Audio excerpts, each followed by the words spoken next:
Kus on teine? Randmel pulssi ei ole. Ei. Mis see rühm ütleb, eks pulsisageduse ära kontrollima. Normaalne pulsisagedus on 60 kuni 80 korda minutis. Et seda hinnatakse siis kas 10 või 15 sekundi jooksul. Sinna taha!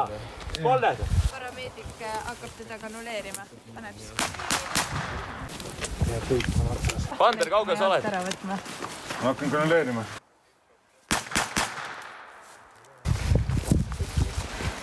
Ja nüüd peaks tulema. Torge. Torkan. Sporti kuulda. Ja kui see on valmis. Ta rahustab seda veel. Tekitab seda volüümi juurde veres. 4,4. Okei. Nii, kas ma arvan, et tunni aega jõuame ette? Meil oli siis kannatanu, kes siis sai paremale säärele kuulihaava.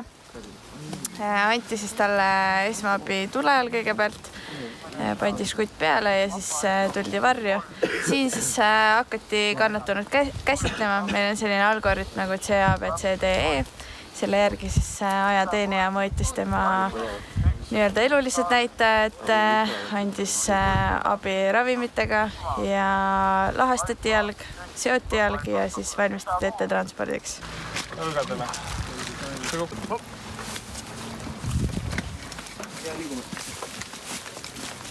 Ja nüüd ots läksid 2 kilomeetrit kõndima. Kuidas toime tuldi?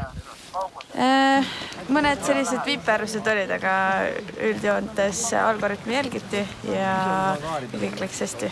Jääb ellu? No loodame.